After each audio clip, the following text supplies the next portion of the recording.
Morgan Stanley became the latest U.S. financial institution to beat estimates for the third quarter profits. And after the news, its shares went up 7%.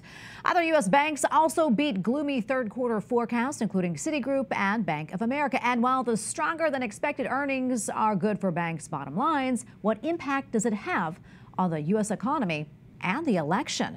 To help us answer that and more, let's bring in Paul Dykewicz, editor, columnist, and senior analyst at stockinvestor.com. Paul, great to have you back on the show. Appreciate it. Thanks for inviting me. Absolutely. So what do these better than expected earnings indicate, not just for the financial institutions, but also for the economy? Well, it shows recession right now is at bay. Does it mean that we're going to totally avoid the risk of recession? No, it doesn't. But for today, it's good news. We also have, improving inflation, and we have the job market still being strong. And the other good news is the gold prices and also, other types of stocks besides banks have been doing well lately, and the market just hit a new high. Yeah. The question is whether that's sustainable. And there are some definite risks. People are still really concerned about inflation. And I think inflation will be a key issue in the election, with many people not doing as well as they needed to keep up with the inflation. In the Trump administration was a little over 7% during his 4 years. Of course, that involves some COVID years, which were lean, compared to almost triple the inflation during the Biden and Harris administration with less than 4 years. So obviously, some deficit spending fueled the economy, and people might say it's excessive, depending on your point of view. But nonetheless, that's still putting the economy at risk. And inflation is possibly coming down. Based on the latest numbers, could it go back up? Conceivably, that could be the case, but it's moving in the right direction. And the Fed has felt comfortable enough to reduce rates at least once by 50 basis points, or 0.5%.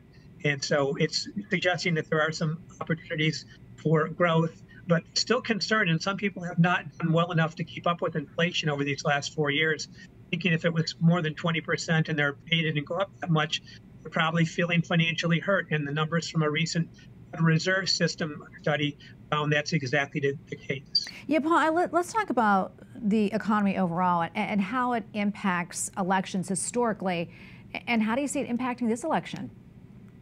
Well, pocketbook issues often determine the outcome. In this case, you've got, President Trump, former President Trump, who's controversial. Not everybody likes him. Some people are definitely opposed to him. You've got some never-Trumpers who are just not going to vote for him regardless. Some people will vote on the pocketbook, and that's traditionally a way that often elections are decided. In this case, you've got personality issues, and so there's going to be, I think, some more drama in this instance. And I don't think, presidential nominee Vice President Harris is as well known, and her policies are as well established as they were with President Biden. So I think she's got a bit more explaining to do. She's done some more media appearances lately. She's trying to make her case, and President Trump always seems to like a crowd. The bigger the crowd, the better. So he's going to be campaigning up until the last night, I'm sure, just like he was the previous time that he ran, and then 4 years before that. So I would expect a tight election up all the way to the very end. Yeah, not a whole lot of time left, but just quickly want to touch on this. Obviously we have final weeks before the election, and both the candidates, as you mentioned, have really been focusing on the economy and touting their plans to get those voters who maybe are still undecided. And yesterday, as you know, former President Trump spoke at the Economic Club of Chicago and discussed some of his plans.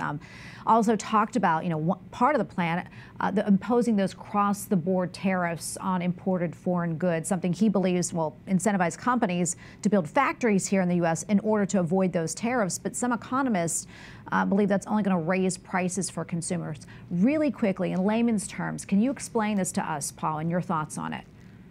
Yes, it will create higher prices for consumers. Although, presidential candidate Harris has also said she would support tariffs. President Trump likes that strategy. It actually does raise prices for consumers, but it can also help to protect U.S. jobs. Most economists, free market economists especially, would say that's not a good policy to have. It could lead to other countries retaliating. On the other hand, it could lead to negotiations if President Trump intends to do that, to threaten to do that, to get negotiating going with other countries that could end up benefiting America. But it's hard to know with President Trump because he says a lot of things. Sometimes he exaggerates, as we all know. Some people would say it's more than exaggerating at times. But I don't know what his strategy is longer term to negotiate things. But that's a risk. You have higher prices for consumers that would help to drive inflation. But both candidates right now are saying the same thing. They would support tariffs. So there's not a whole lot of difference between them in terms of that particular policy leg that they're both standing on. Yeah, and all this remains to be seen. All right, Paul, thank you so much for coming on. Always appreciate it. Pleasure always. Thank you, Tracy. Thank you.